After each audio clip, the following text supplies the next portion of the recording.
पंजाब हरियाणा से लेकर के उत्तर प्रदेश के सारे किसानों ने आज दिल्ली कूच करने और अपनी मांगों को लेकर जो आंदोलन पर चल रहे हैं, जिसको भारतीय जनता पार्टी ने हरियाणा में आंसू गैस के गोले छोड़े, इसके बाद उनके ऊपर वाटर से पानी उनके ऊपर चलाया, लाठीचार्ज किया, परंतु किसान अपनी मांगों पर अड़े हुए हैं और सरकार को केवल एक ही बात कह रहे थे कि हमसे किसानों की जब नीति बनाई गई तो हम लोगों से जरूर प्रधानमंत्री को या कृषि मंत्री को परामर्श करना था, परंतु तानाशाही हिटलरशाही रवैये के कारण दिनों दिन किसान की हालत बदतर होती जा रही। एमएसपी इतनी कम है, ऐसे मोदी सरकार कहती है कि हम आय को दुगना करेंगे, तो आय का दुगना तो नहीं हो रहा है।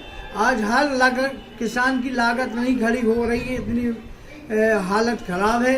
खाद बीज से लेकर सबके रेट बढ़ रहे हैं और सरकार ने जिस तरह से ये कानून पारित किया, मंडियों को ख़त्म कर रही है।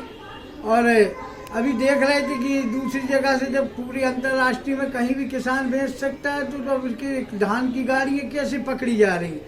तो ये किसान या भारतीय जनता पार्टी का जो भी कार्य रहता है वो स्पष्ट नहीं होता है। आज किसान दिल्ली के अंदर 10 लाख किसान आज आ रहे हैं। इस पर केंद्र की मोदी सरकार घबराते हुए उनके ऊपर कार्रवाई की बड़ी साजिश रच रही है और किसानों की बात सुनना पड़ेगा। मोदी जो देश के अंदर 80% किसान देश को पालता है, मेहनत करता है, उसके खिलाफ आप निरंतर काम नहीं कर सकते हैं, क्योंकि मोदी सरकार इसलिए भी ज़्यादा ये आंदोलनों को महत्व नहीं देता है। किसी भी आंदोलन, बड़े बड़े आंदोलन भी हुए हैं, जानती है कि हम ईवीएम से चुनाव जीत लेते हैं। अगर चुनाव जनता से होता तो निश्चित तौर पर मोदी तो क्या, देश का जो भी लोकतंत्र में विश्वास रखने वाले लोगों को घुटना टेक कर किसानों से बात करना होती, परंतु ये भी इनका जो खेल है चुनाव में, ईवीएम के माध्यम से, फर्जी वोट के माध्यम से जीत रहे हैं। इसलिए आम आदमी की आवाज़ को कोई भी तवज्जो नहीं दी जा रही। पूरे देश के अंदर इस तरह की तानाशाही के खिलाफ हर एक पार्टियों को लेकर, संगठन को लेकर कि जबकि ये किसान संगठन किसी पार्टी का नहीं है, ये तो वो लोग अपनी बात कह रहे हैं। तो इन लोगों ने जिस तरह से हमारे बीच में किसान नेता भाई भमकी से चन्नू पटेल जी और अनेक हम लोग भी यहाँ से पूरे किसान इस आंदोलन को आगे बढ़ाएंगे और केंद्र सरकार होश में आए और किसानों से बातचीत करे।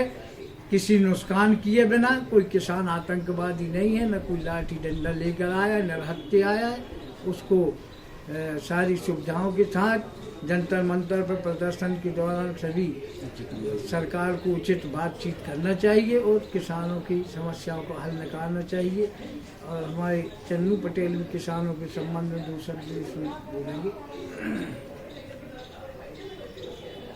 भारतीय जनता पार्टी के जो भी कार्य हैं वो निंदनीय है। किसानों के प्रति उसका हमेशा से अन्याय और अत्याचार करना चला जा रहा है। किसान इस समय इतना परेशान है कि तादाद के बाहर परेशान है।